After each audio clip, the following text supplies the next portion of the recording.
2012 সালে মনোয়ার হোসেন দীপজল সাহেবের হাত ধরে অনেক স্বপ্ন নিয়ে চলচ্চিত্রে এসেছিলাম। আমি না শুধু আমার মতেও আমার সময়কার যত হিরো হিরোইন আছে, আর্টিস্ট আছে, তাদের একই স্বপ্ন ছিল চলচ্চিত্র নিয়ে। কিন্তু আমরা কিন্তু এখন সেই স্বপ্ন দেখা বন্ধ করে দিয়েছি। আর আমি শাহিন ভাই একটু আগে বললো বা আরও অনেকেই বলছে যে আমি আসলে পরিপূর্ণভাবে একমত নই যে আমাদের শিল্পী এবং দক্ষ টেকনিশিয়ান আমাদের নাই। আমি এটা একমত নই। আমি একটাতেই একমত না। আরেকটা সেটা হচ্ছে যে আমি মনে করি যে আমাদের আধুনিকায়ন এবং একটা ভালো সিস্টেমের অভাব আমার কাছে মনে হয়েছে। তাই যদি না হতো তাহলে অনেক সুপারহিট সিনেমার প্রযোজকের হাতে টাকা আসতেও অনেক কষ্ট হয়ে যাচ্ছে এখন। আমাদের অনেক ফ্লপ ছবির প্রযোজকরাও যদি তারা ন্যূনতম একটা মানি ব্যাক গ্যারান্টিও পেত, আমি জানি আমার সঙ্গে অনেক প্রযোজকের কথা হয়, তারা মুখিয়ে আছে চলচ্চিত্র বানানোর জন্য। সো আমার কাছে সবসময় মনে হয়েছে যদি সিনেমা হল বাঁচে, যদি প্রযোজক বাঁচে, তাহলে আমার চলচ্চিত্র বাঁচবে। সো আমার মনে হয় আমরা যারা আছি, শানু ভাই যেটা বললো, আবার এখানে আমাদের উজ্জ্বল ভাই আছে, দাদা আছে, সবাই মিলে সেন্টার সার্ভার, ই টিকিটিং অথবা অন্য কোনো উপায় যেটাই হোক না কেন, আমরা চাইলে এটা নিয়ে কথা বলতে পারি। আমাদের মন্ত্রী মহোদয় যারা আছেন, দুজনের সঙ্গে কথা বলে আমরা পিএম পর্যন্তও যেতে পারি। সো আমরা চলেন সবাই মিলে আমাদের চলচ্চিত্রকে বাঁচানোর জন্য শেষবারের জন্য একটু যুদ্ধে নামি। অন্তত আমার স্বপ্ন হয়তো বা ভাঙলো, বা আমাদের জেনারেশনের স্বপ্ন হয়তো বা বন্ধ হয়ে গেছে, পরবর্তী যারা আসবে অন্তত তারা যাতে আমাদের মতো করে স্বপ্ন দেখে চলচ্চিত্রে আসতে পারে। অ্যাকচুয়ালি আমরা সবাই এখানে কিন্তু সবাই আছি শুধু ভালোবেসে। আমরা অনেকেই জানি যে আমরা নিজের মনকে জিজ্ঞেস করেন, আমরা কিন্তু অনলি ভালোবেসেই আছি চলচ্চিত্রে। সো চলেন আবার সবাই মিলে একসাথে যুদ্ধে নামি চলচ্চিত্রকে শেষবারে বাঁচানোর জন্য। এখান থেকে যারা বেরোচ্ছেন পরিচালক, পরিচালনা বা আদার যে কোনো কিছুতে, তাদের সাথে ইন্ডাস্ট্রিয়াল যে কমিউনিকেশনটা হওয়া উচিত। মানে আমরা যেমন আমি এফটিআইতেই দেখেছি, সেটা হচ্ছে ওখান থেকে তারা বেরিয়ে পুনে ফিল্ম ইনস্টিটিউট থেকে বেরিয়ে তারা আসলে ইন্ডাস্ট্রিতে কাজ করছে, এবং সেই ইন্ডাস্ট্রিটা হচ্ছে বোম্বে ইন্ডাস্ট্রি। এবং সেখানে দেখা যাচ্ছে তারা শুরু থেকে এডিটিং বা আদার জায়গা যেগুলো থাকে সেখানে তারা বিভিন্ন ছোটো ছোটো প্রোডাকশনে তারা যুক্ত হয়ে যায়, এবং মোটামুটি এভাবে থাকে। কিন্তু আমাদের এখানে এটা হয় না। এবার আমি কিছুদিন আগে আমাদের একটা চিত্রনাট্য করছি, আমি শাওকে, যিনি খুব ফেমাস একজন ওটিটি সিরিজ নির্মাতা এবং ওটিটিতে কাজ করেন, তাকে নিয়ে যাওয়ার পর সে বললো যে সে এখনও পর্যন্ত নিকেতন বিসিটির কোনো স্টুডেন্ট পায়নি। সো আলটিমেটলি এটা 12 বছর ধরে প্রতিষ্ঠান, কিন্তু সে এখনও ইন্ডাস্ট্রিতে সার্ভ করার মতো তার তেমন কোনো ছাত্র বা তেমন কোনো সিগনিফিকেন্ট কাউকে পাচ্ছে না বা দিতে পারে না।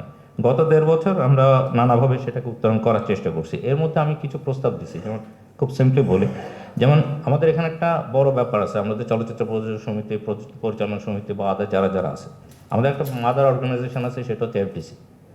যেমন বিএফডিসি বলি আমরা, বিএফডিসির এই মুহূর্তে এখানে নাই হয়তো কেউ রিপ্রেজেন্ট করার মতো, কিন্তু আমার কাছে মনে হয় আমি বিএফডিসির যিনি এমডি বর্তমান, তাকে আমি প্রস্তাব দিয়েছিলাম যে আমাদের বিসিটিআই এবং এফডিসি থেকে এটি যৌথ প্রযোজক, মানে যৌথভাবে যদি, কারণ অনেককে আমরা আসলে বিসিটিআইতে নিয়ে যাওয়া, কল্যাণপুর ওদিকে যাওয়ার অনেক ধরনের যারা এফডিসির সাথে রিলেটেড হয়ে কাজ করেন, তাদের মধ্যে অনেকে ইন্ডাস্ট্রিয়াল প্রফেশনাল হিসেবে কাজ করছেন, হয়তো একাডেমিক শিক্ষা কম, বা হয়তো রেগুলার শিক্ষাটা তাদের হয়তো কম, বা ইনস্টিটিউশনাল শিক্ষাটা হয়তো তাদের কম।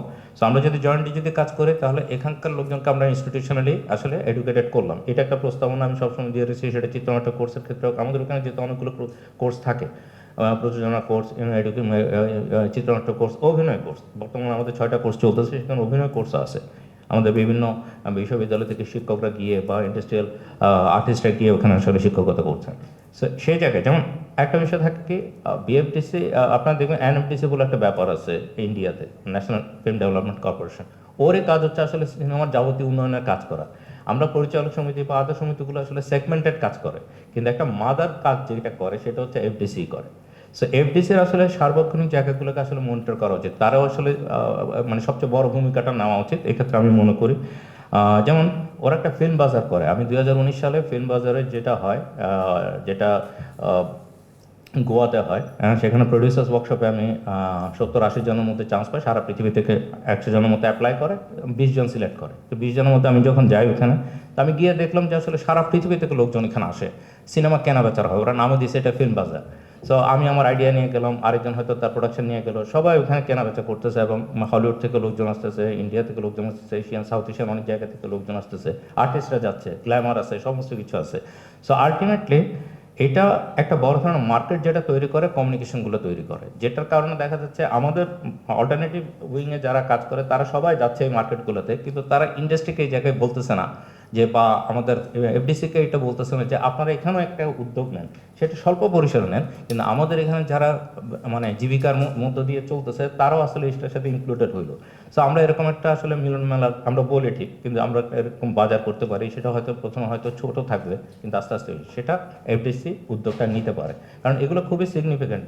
তাতে হয় কি, আদার যে দেশগুলো আছে আমাদের সাথে, আশেপাশের দেশ বা অন্যান্য জায়গায় আমাদের ইন্ডাস্ট্রিয়াল কমিউনিকেশন হয়, টেকনিক্যাল কমিউনিকেশন হয়, আদার করসপন্ডেন্সগুলো বাড়তে থাকে। ইভেন আইডিয়ার ক্ষেত্রে আমরা অনেক ধরনের এক্সচেঞ্জ করতে পারি। যেমন আমাদের অনেক প্রযোজক আছে যারা বাইরে থেকে পড়াশোনা করে আসতেছে, কিন্তু তারা শুধুমাত্র কিছু লিমিটেড সিনেমার ভিতর ঢুকে গেছে, তারা বাইরে খুব একটা আসতেছে না, কিন্তু তাদের এক্সপার্টাইজটা আমরা ব্যবহার করতে পারি। তাদের কাছ থেকে আমরা শিখলাম যে কীভাবে আসলে ন্যাশনাল ইন্টারন্যাশনাল পর্যায়ে আমরা অল্টারনেটিভ ডিস্ট্রিবিউশনগুলো তৈরি করবো।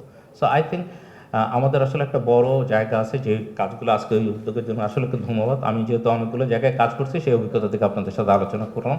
আমার মনে হয় এই জায়গাগুলোকে আমরা যদি কিছুটা স্পেসিফিক করতে পারি, সবসময় সরকারের দিকে আমরা তাকায় না থাকি, আমরা ইনস্টিটিউশনগুলো যাই, সরকার তো সরকারের জায়গায় আমাদেরকে ফ্যাসিলিটেট করার জন্য থাকবে, কিন্তু সরকারের কাছে আমরা চাইলে ওই দীপম ভাইয়ের সিচুয়েশন হবে যে আপনারা কী চান আমরা বুঝতেছি না। সো আমরা আমাদের চাওয়াগুলোকে স্পেসিফিক করে সরকারকে বলে আমাকে এটা দেন, পরিচালক সমিতি বলুক আমাকে এটা দেন, শিল্পী সমিতি বলুক আমাকে এটা দেন, ওকে, তখন সরকার যার যার মতো করে দিলে আমরা মনে হয় লাভবান হব।